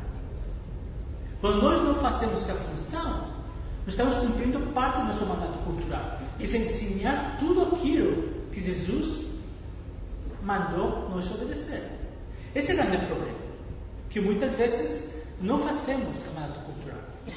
Portanto, eu acho que a grande importância é que a igreja tem que mobilizar-se, tem que formar discípulos que formem discípulos. Você sabe quando temos um discípulo, a jeito mais fácil de você saber que alguém é um discípulo de Cristo. Alguém pode responder-me? Agora eu pergunto a vocês. A forma mais fácil de saber se eu sou um discípulo é se eu fiz um discípulo. Se eu nunca fiz um discípulo, como eu sei que eu sou um discípulo? É certo. Precisamos fazer discípulos que façam discípulos. E discípulos não é só passar conhecimento. Mira, aqui está o que a Aliança Cristã Missionária acredita e apresentamos. Que é muito importante apresentar para o povo de Deus que se reúne na Aliança Cristã Missionária. Mas também é, olha, vamos caminhar juntos. Observa a minha família. Observa como eu me comporto. Se eu posso falar para qualquer pessoa de vocês, se você faz o que eu faço na minha família, você vai ser um bom pai. Se você tem um relacionamento com Jesus Cristo, como eu tenho, você será um cristão. Se você está comprometido na sociedade, como eu estou, você será um bom cidadão cristão. Os pais, os estudantes, os trabalhadores, os empresários cristãos, precisamos estar envolvidos na sociedade. Porque os problemas da sociedade não se encontram nada dos políticos. Os políticos vão à sua. E quando vem que tem um problema, que as pessoas começam a ficar nervosas, eles tentam dar um pouco de maquilhagem. Maquilhagem, como seria? Maquilhagem. Estou quando eu tenho um grau, quando eu era adolescente, às vezes eu tinha grau, não? Na puberdade, você tem grau. Eu tentava colocar uma coisa para que não se vesse. Isso é o que faz político. Mas a sociedade precisa da Igreja de Jesus Cristo. Porque muitas das respostas estão no Evangelho de Cristo. Por isso precisamos de discípulos que façam discípulos e transformamos uma pessoa, uma família, uma comunidade, uma cidade, um estado e a União Federal. Hasta que este país se someta a seu único soberano, que é Deus, Pai, Filho e Espírito Santo. Desculpa, Josué, você tinha perguntado sobre a decisão da nossa Suprema Corte, né? Do STF. Tem alguns estudiosos que têm dito que não conhecem um caso similar nas democracias do mundo hoje, em que um direito constitucional tenha sido desconstruído, quero usar o termo aqui do gaysismo, né? Desconstruído em nome de outro. Porque se você reparar na nossa Constituição, ela é extremamente clara acerca do que é uma família para o Estado brasileiro. Se você olhar a nossa Constituição, ela dá detalhes daquilo que o Estado entende como família, que é a união civil entre um homem e uma mulher concorrendo ao casamento, e que o Estado irá proteger esse núcleo, essa união civil entre um homem e uma mulher. Então, essa união definida, existe alguma dúvida disso, gente? Quando o texto diz claramente que o Estado reconhece a união entre um homem e uma mulher como uma união civil e concorrendo para o casamento, quer dizer, existe alguma dúvida? Não existe dúvida nenhuma, não é necessário uma análise hermenêutica sobre isso. Agora, em nome da igualdade de direitos, se desconstrói um artigo claro da Constituição brasileira. Então, o que é assustador em relação ao que está acontecendo no mundo, porque nós estamos vivendo aqui uma judicialização do processo político no Brasil. E não é só no Brasil. Se você olhar o que está acontecendo nos Estados Unidos, você vê a ingerência da Suprema Corte americana, lá inclusive tem Supremas Cortes estaduais, né? Todos os estados têm suas Supremas Cortes, então essa decisão ela desce ao nível estadual. Elas tomam decisões que atropelam a própria nação, ou o interesse da nação, cuja maioria não concorda com essas leis. Então você percebe como é que uma minoria consegue, em nome da laicidade do Estado, aparelhar o sistema jurídico para gerar leis que oprimem a nação. É isso que nós estamos vivendo no Brasil. Essa situação terrível. Inclusive, se você é dono de cartório, imagina a situação do dono de cartório no Brasil. O cara é cristão, dono de cartório. O cara é obrigado pelo Conselho Nacional de Justiça a realizar o casamento civil entre pessoas do mesmo sexo. Ele é obrigado. Ou seja, o Estado, nós estamos vivendo uma situação, gente, dentro dessa revolução cultural, em que cada vez mais o Estado entra a fundo na sua vida. E determinou, o José mencionou aqui a lei da palmada, né? Então é o Estado entrando na sua casa e dizendo para você como é que você ensina e como é que você educa o seu filho. E dizendo para você o que é e o que não é casamento. Em contra de um testemunho da civilização e de milênios. Porque o homossexualismo sempre existiu, mas casamento entre pessoas do mesmo sexo, você não vai encontrar como lei, como norma em nenhuma civilização. Você pode procurar, você não vai encontrar. E mais, ainda terminando o que ele falou sobre laicidade do Estado, aquilo que ele mencionou sobre a Constituição francesa, existem algumas interpretações que atribuem a ela uma Constituição secularista. É o nome que alguns atribuem. Uma outra visão de Estado laico, da qual eu também partilho, e que nós vivemos aqui no Brasil, é o Estado plurirreligioso, tá? E inclua na religião a não religião. Então o ateísta está junto, né? O ateu está junto, o militante ateu está junto, e o agnóstico está junto nessa história. Ele tem direito, dentro do Estado laico, de exercer o seu ateísmo, e você precisa respeitar. Então isso é Estado laico. Então eu quero deixar aos irmãos essa seguinte advertência: nenhuma civilização foi construída em cima do ateísmo. Nenhuma grande civilização foi construída. Na Roma antiga, ser ateu era passível de crime de morte. Inclusive os cristãos eram acusados de serem ateus, porque adoravam Deus que ninguém enxergava. Não tinha sacerdócio claro, não havia templos, isso no começo, né? Não havia templos, não havia imagens e não havia um sacerdócio constituído fisicamente. Então, cadê o Deus? Os caras são ateus, então eles eram mortos sob essa acusação, eram réus de ateísmo. Isso era crime capital. Então nenhuma civilização foi construída em cima do ateísmo. Não é agora que vão fazer isso.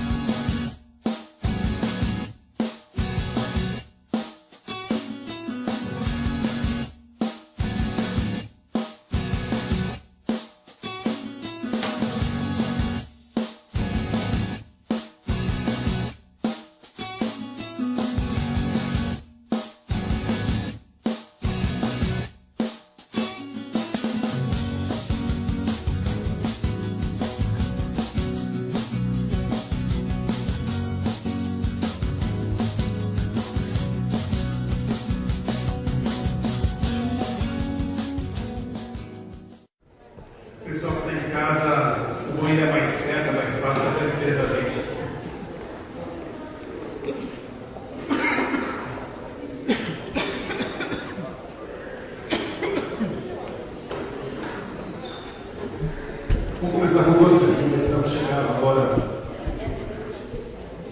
as pessoas que estão nos vendo aqui pela videoconferência. Ficar de frente aqui para mim. Então, uma pergunta de baú. Muito se ouve de heterossexuais que saíram do armário e passaram a ser homossexuais. Daí dizem que essa pessoa nunca foi heterossexual, mas nasceu homossexual e apenas assume a sua verdadeira orientação. Na visão do professor Aramis, a pessoa se transforma em homossexual ou o homossexual já nasce homossexual? Olha já a segunda pergunta, fica bem aqui. É para você. Boa noite para todos. O movimento gaysista no Brasil tem atuado de forma religiosa, mas com um discurso relativista. Defende seus dogmas de forma dogmática, mas para isso quer relativizar todas as outras opções e assim fazer o que eles nos criticam a eles. A segunda pergunta: a igreja brasileira não tem feito do gaysismo sua maior preocupação, esquecendo dos outros temas, tal como o movimento fundamentalista no início dos anos 20, ou como no início dos anos 20 fez com a bebida nos Estados Unidos. Vamos para cada um. Posso ficar com a segunda, né? Não, fica com a primeira. Eu não sei se vocês viram aqui, quando a gente começou a conversar, eu falei que a tentação que a igreja tem é de discutir dentro do movimento que existe o homossexualismo. Né? Isso é uma tentação que a gente não consegue vencer. Né? Então, esse tipo de pergunta é recorrente. Né? Mas como é que surgiu? Então, veja, eu não sei, porque nem a ciência sabe como é que uma pessoa vive a conduta homossexual. Então, estão discutindo. Deixa os meninos discutir. Deixa os cientistas continuar discutindo. Né? Como é que surge? Ele nasceu gay, tem gene gay? Não tem. Então como é que virou? Virou, aprendeu. Tem a Associação Americana de Psicologia está discutindo se existem fatores genéticos e ambientais que concorrem para que uma pessoa desenvolva o comportamento homossexual. Então é uma opção, é uma imposição biológica, tudo isso está sendo discutido. Então quem sou eu para dizer alguma coisa? Eu só quero dizer para vocês o seguinte: essa discussão não me interessa para a igreja. Nós precisamos entender isso, gente. Essa discussão não interessa para a igreja. Nasceu, aprendeu, foi gerado, não interessa. O que interessa para nós é dizer para essas pessoas, ou se nasceram, ou se foram gerados, ou se aprenderam, ou qualquer que seja a razão, dizer para elas que isso é, segundo as Escrituras, pecado.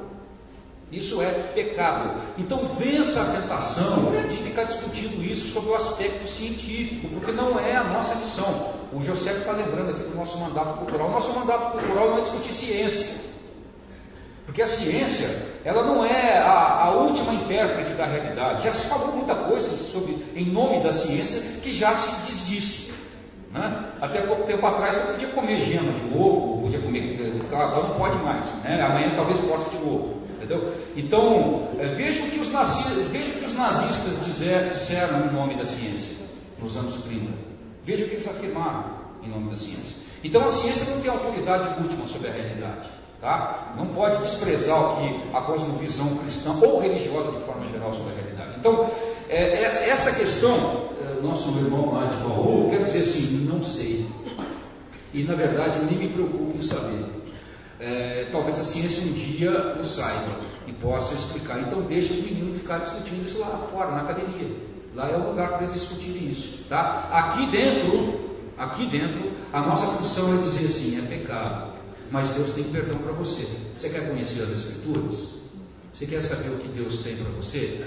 Não só o homossexualismo, mas o pecado é a própria condição natural do ser humano, que nasceu sem Deus. Ou seja, homossexualismo não é um pecado privilegiado. Aqui está um erro da igreja. Né? Parece que tratamos o homossexualismo como um núcleo privilegiado de pecado, e não é. É tão pecado como algumas formas de heterossexualidade, como por exemplo o adultério, como por exemplo a fornicação, como por exemplo o estupro, como por exemplo a molestação sexual, heterossexual. Isso são expressões heterossexuais pecaminosas, não é verdade? Então, a heterossexualidade não é pecado? Não, mas pode ser, dependendo de como você a viva. Então, não sei.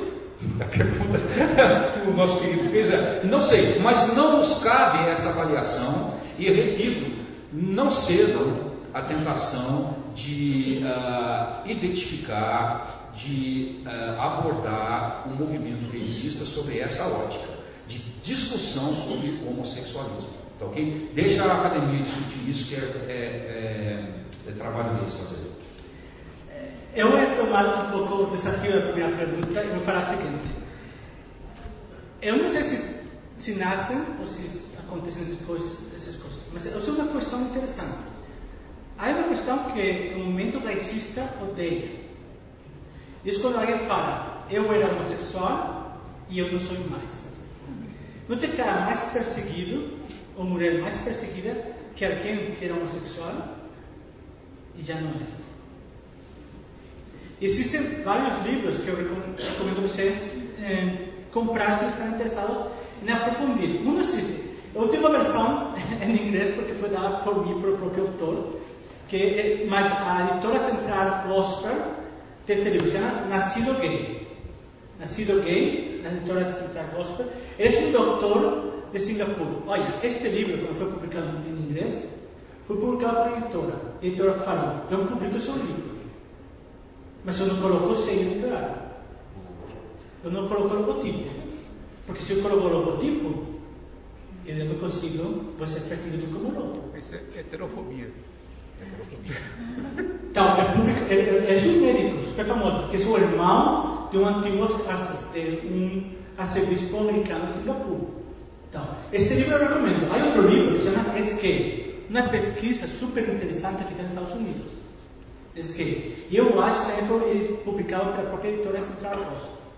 São livros que vão ajudar muito a fazer isso. Recentemente eu recebi um e-mail de um movimento que falam que vão começar a celebrar o Dia Internacional dos Skates. Eu achei a ideia super interessante. Só que eles vão ter muitos problemas, porque eles vão ser muito perseguidos.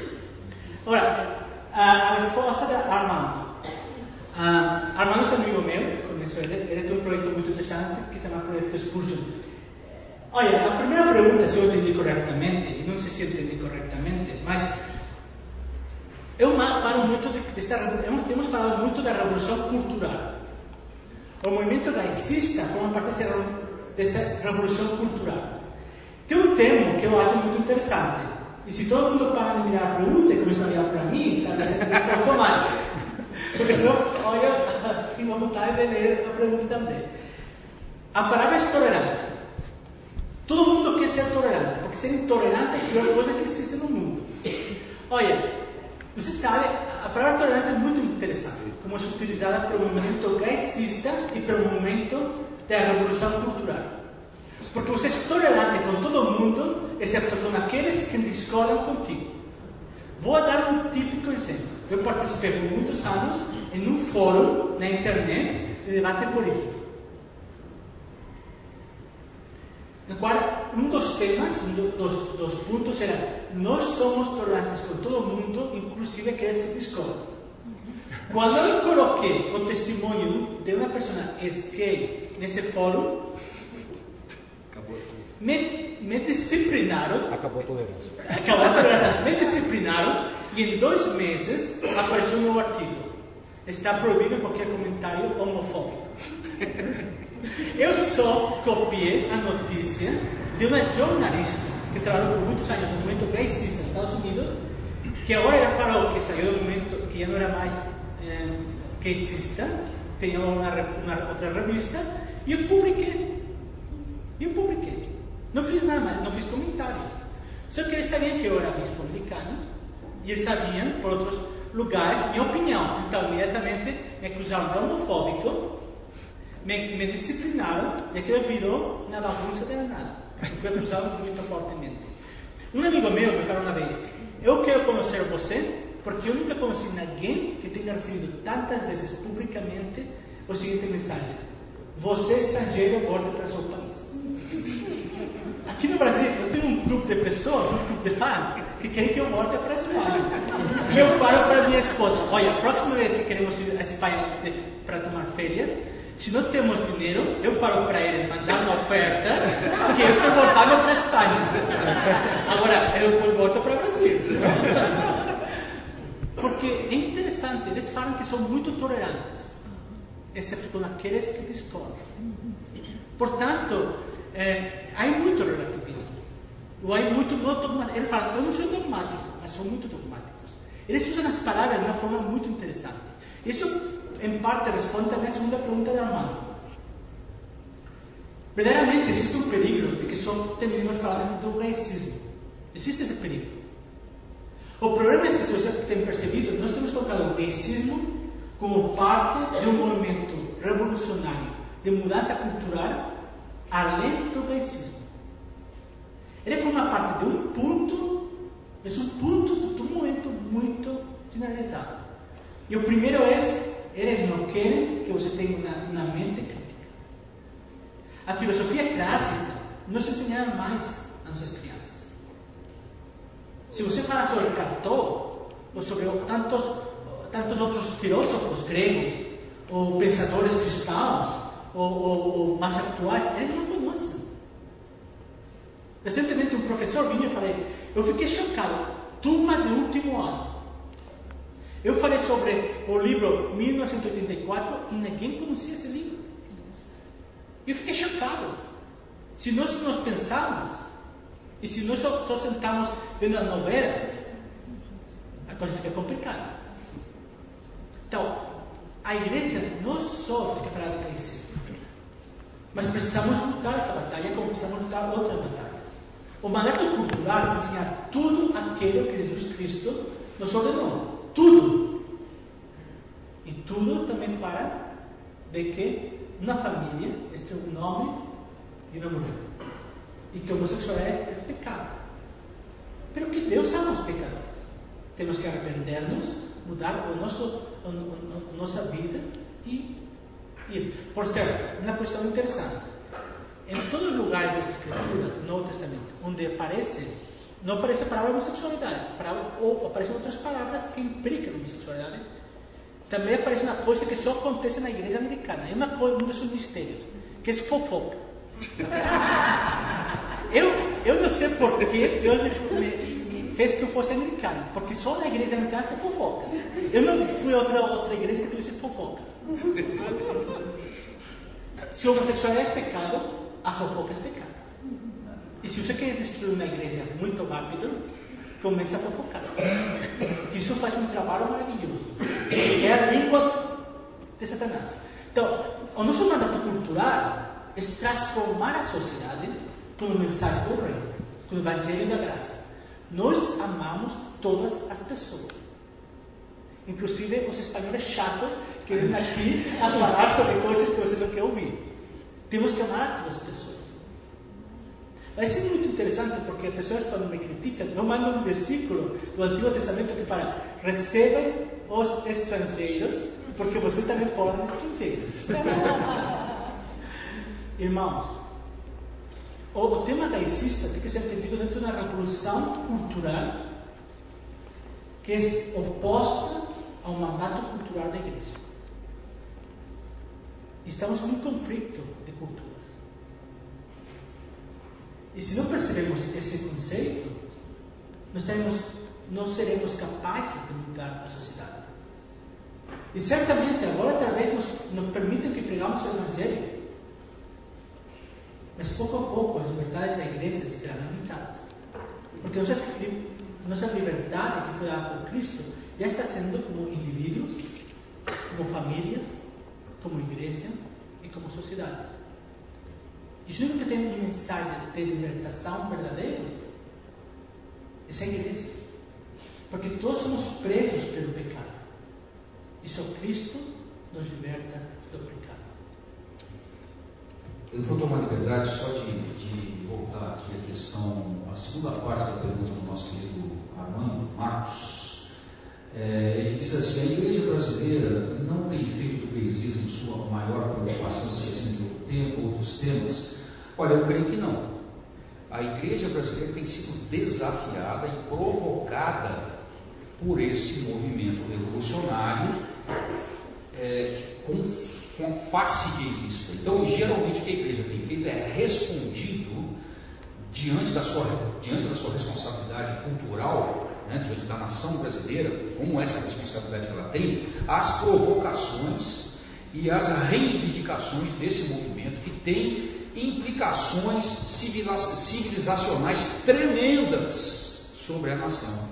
Então a igreja não pode deixar calada essa questão, ela tem que responder e tem que responder rapidamente a ela. Então nós estamos sendo provocados à resposta. Então eu acredito que a igreja não tem feito do gaysismo a sua maior preocupação, se esquecendo de outros temas. Eu acho que isso é uma forma equivocada de se encarar. E aqui ele cita um termo interessante, como o movimento fundamentalista no início do século XX fez com a bebida nos Estados Unidos. Bom, veja só, eu acho interessante trazer à luz essa segunda questão, porque fundamentalismo faz parte do vocabulário gaysista de acusação contra a igreja, tá bom? Então, vamos colocar os pingos nos is. O que é movimento fundamentalista? Se você não concorda com alguma coisa baseada nas escrituras, você é fundamentalista. O que significa isso? O que significa ser fundamentalista? Ou seja, a igreja no Ocidente, particularmente nos Estados Unidos, estava sofrendo no século XIX uma onda liberal terrível. Então, o fundamentalismo, irmãos, nada mais foi do que revisitar os cristãos, a igreja, revisitar os valores essenciais da fé cristã, tais como inerrância das escrituras sagradas, nascimento virginal de Jesus, ou seja, a encarnação do Logos, do Verbo de Deus, morte sacrificial, a realidade da ressurreição, todas essas coisas eram 5 pontos. Esses 5 pontos que não tinha nada de novo. Não tinha nada de novo. Isso foi o que a igreja sempre creu. Isso foi revisitado em resposta ao liberalismo e à alta crítica. Isso é ser fundamentalista. Você entendeu o que é ser fundamentalista? Só que hoje, nessa confusão semântica que existe, que interessa muito ao movimento revolucionário, inclusive gaysista, é fazer com que esse termo fundamentalista seja associado pela repetição com que ele é apresentado na mídia, ele é imediatamente associado ao radicalismo islâmico. Quando você ouve a palavra fundamentalista, o que vem à mente? Fundamentalista islâmico. É o homem-bomba. É o crente que vai amarrar a bomba e vai matar alguém, cara. Vai explodir o bar gay. Não é? Ora, para vocês terem uma ideia, nos Estados Unidos, vejam só que ponto nós chegamos. Essa confusão semântica, que ponto chegou. A National Homeland Security, a Agência de Segurança Interna dos Estados Unidos, já catalogou entre os segmentos que são de particular atenção para a segurança nacional, todos os movimentos anti-abortistas cristãos, claro, né? Anti-gaysistas, como extremistas religiosos. Primeiro começa como fundamentalista, extremista, terrorista. Então são potenciais terroristas. Ou seja, irmão, saiba que você, como fundamentalista, você é um potencial terrorista.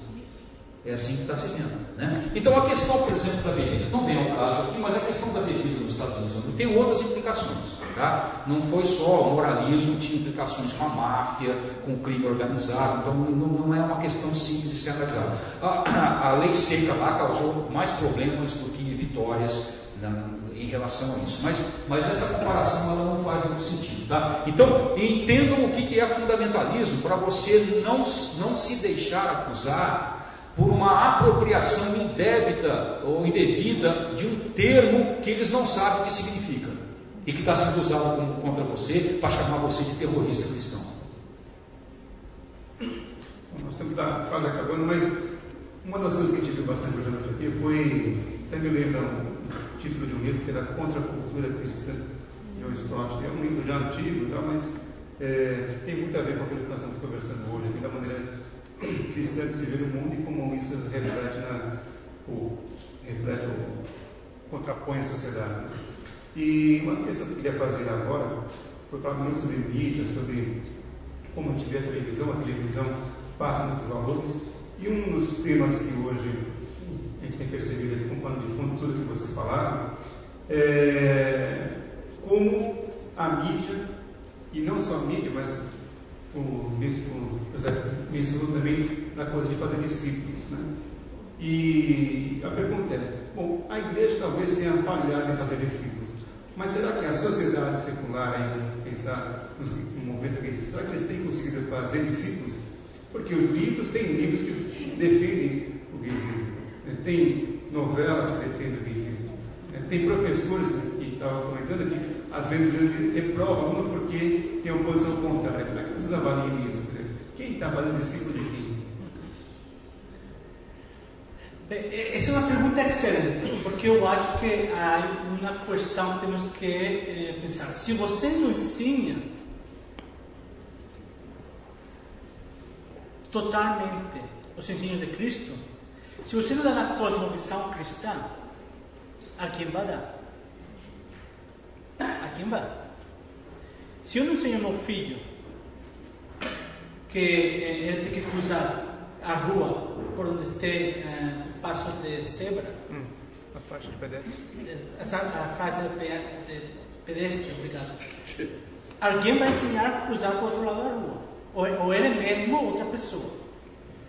Este exemplo nos mostra o seguinte: se nós não ensinamos tudo o que Jesus ensinou a obedecer, alguém vai ensinar outra coisa aos nossos filhos. Se alguém vem aqui à igreja e em 2 anos não discipulamos ele vai vender com ideias e nem sempre são as escrituras. Muitos dos cristãos que defendem os gaysistas ou são liberais, os seus preceitos não são bíblicos, são filosóficos ou são de outros lugares. E os argumentos podem ser excelentes, mas não são bíblicos. Portanto, pode ser que a sociedade seja muito boa fazendo discípulos dessas ideologias, ou pode ser que nós não estamos fazendo um trabalho. A grande questão é que a igreja primitiva era uma minoria.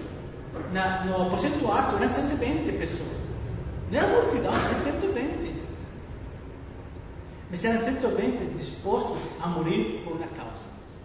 Esta semana eu falei para alguém: quantos cristãos ficariam na igreja se realmente houvesse uma perseguição como aquelas que vieram nos primeiros 3 séculos?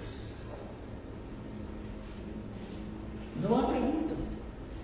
A igreja não precisa ter multidões para transformar uma sociedade. O que precisa ser verdadeiros discípulos que entendam a mensagem da esperança do reino de Deus, que começa aqui na terra e é cumprido na sua plenitude no céu, quando há Jerusalém e o novo céu. Nós precisamos fazer o discipulado, não preocuparmos com a sociedade ou no Estado. Nós começamos agora a reconstruir, resistir e reconstruir. Resistimos o avalanche dos movimentos contrários ao cristianismo, que provocam e que atacam e que decidem ver uma reação negativa para mostrar: olha, estes intolerantes cristãos. Temos que resistir para reconstruir a sociedade, porque estamos num momento histórico semelhante a quando o Império Romano caiu, quando os bárbaros entraram.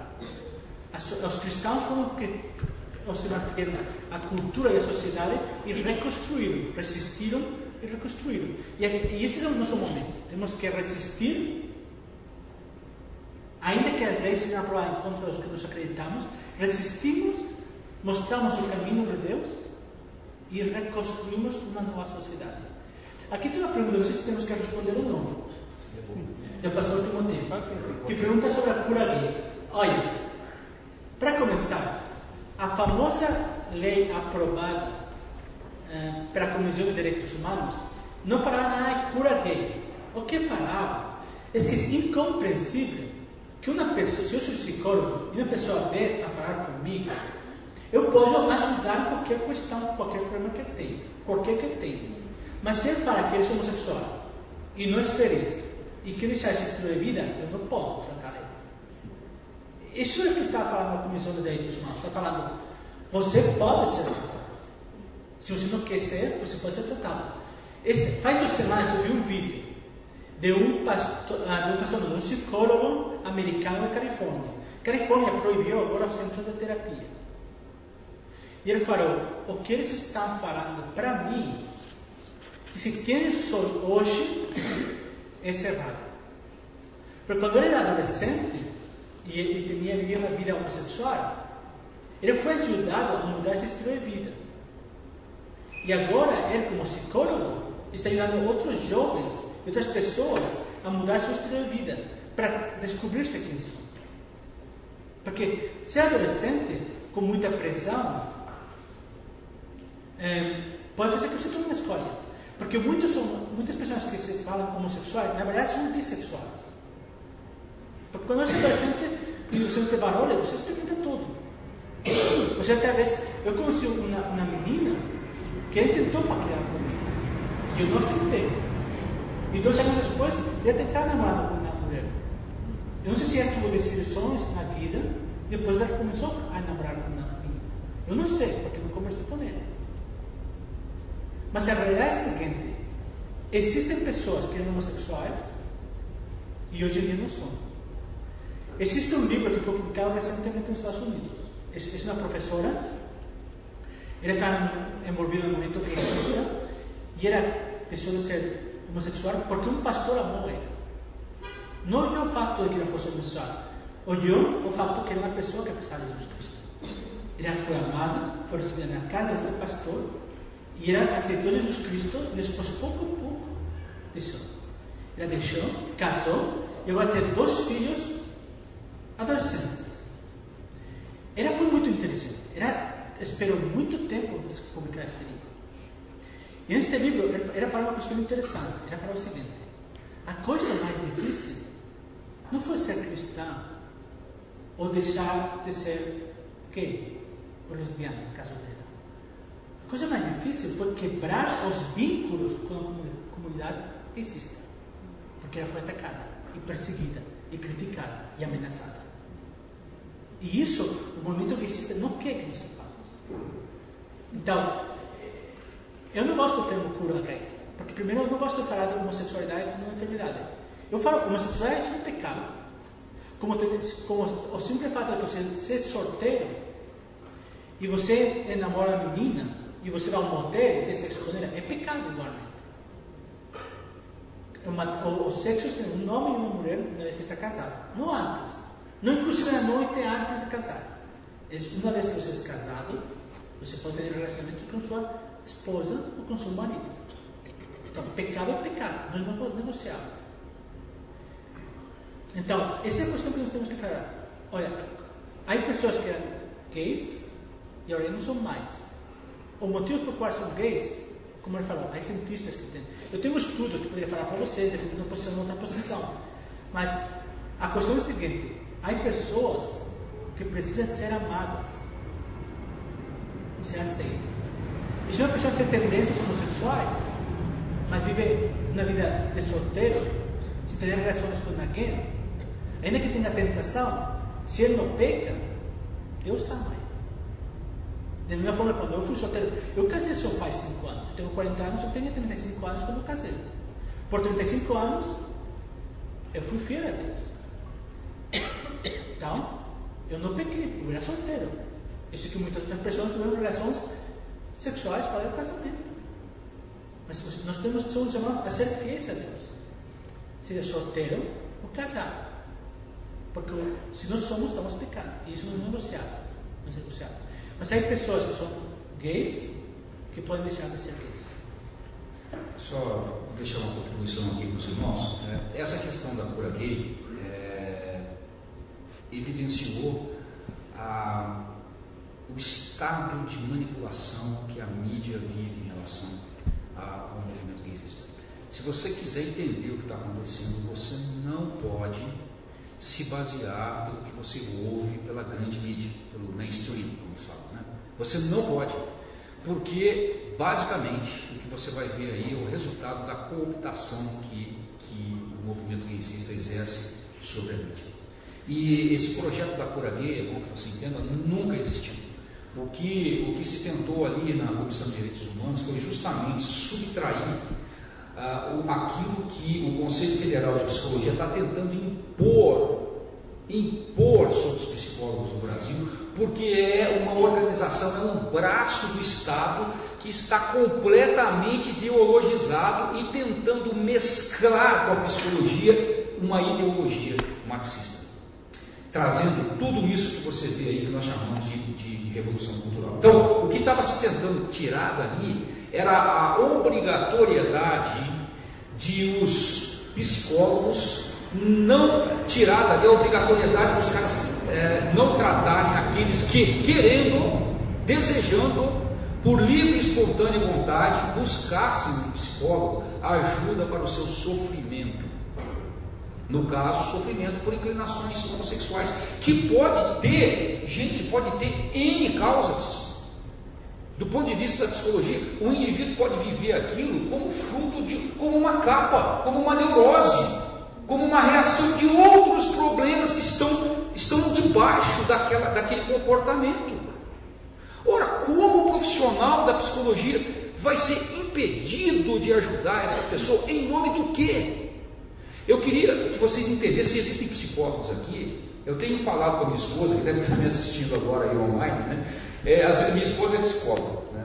E eu tenho falado com ela, e às vezes sou até um pouco perturbador com ela. Benzinho, se você está me ouvindo, me perdoe.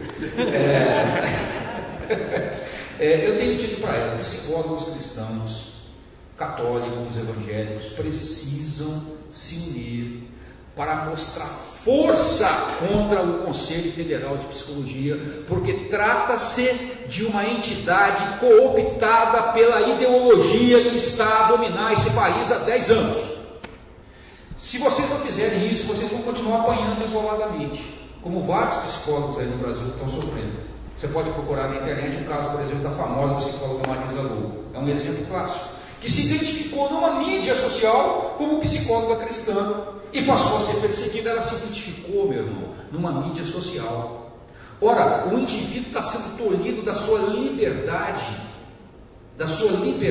como cidadão de dizer o que ele crê. Então ele não pode associar a sua crença àquilo que ele exerce como profissão. Por quê? Em nome do quê? É revoltante ver o que está acontecendo com a psicologia. Eu fui ouvir recentemente uma palestra no Conselho Regional de Psicologia, numa determinada cidade, foi com a minha esposa. Agora você imagina, o indivíduo que apareceu lá, como membro do CRP, como um desses que legislam sobre o que o psicólogo faz ou não faz, e que mostra essa cosmovisão cristã como fundamentalismo ameaçador à subjetividade das pessoas, ele se apresenta no currículo como fundador da Universidade Rosa Cruz. Você já pensou um negócio desse, meu irmão? Ele é Rosa Cruz, coloca no currículo dele como membro fundador na Universidade Livre Rosa Cruz, que é uma organização esotérica, e legisla sobre o pensamento cristão na psicologia. Eu pergunto,